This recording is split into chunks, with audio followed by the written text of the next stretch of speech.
Pinababalik ng Court of Appeal sa Muntinlupa Regional Trial Court Branch 204 ang isa sa mga drug case kung saan pinawalang sala si dating Senador Laila De Lima. Ayon sa CA, hindi malinaw ang base ng judge para maabsuelto si De Lima. Sabi naman ni De Lima, lahat ng gustong malaman ng CA ay makikita naman sa records ng kaso. May unang balita si Darlene Kai. Answered prayers. Glorious day. This is the beginning of my vindication.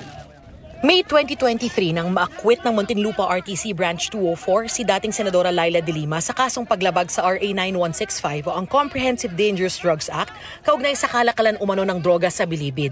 Ang akusasyon noon kay De Lima, tumanggap umano ng 10 milyong piso ang nooy Justice Secretary mula sa drug trade noong 2012 para sa kanyang senatorial campaign.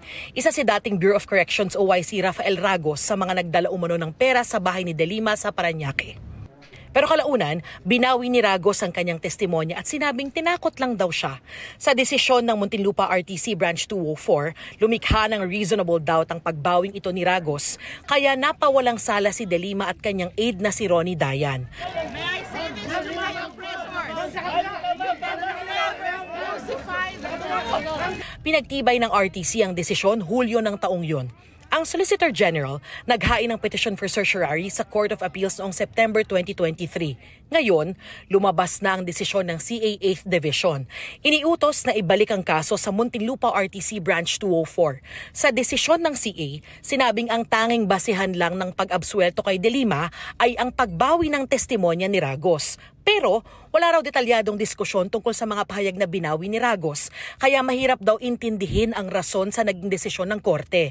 Bigo raw ang korte na sabihin kung alin sa mga pahayag ni Ragos ang binawi, kung ano ang epekto ng mga binawing pahayag sa mga nailatag na ng prosekusyon, at kung anong bahagi ng krimen ang hindi napatunayan.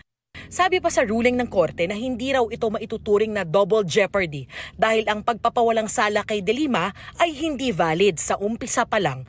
Sa isang pahayag, tinawag ni De Lima na katakataka ang desisyon.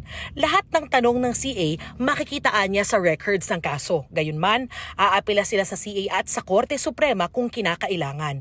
At dahil appealable pa niya ang desisyon ng CA, hindi rin daw nangangahulugan na wala ng bisa ang kanyang acquittal sa RTC. Nilinaw ni De Lima, hindi raw ni-reverse o binaligtad ang kanyang pag-absuelto.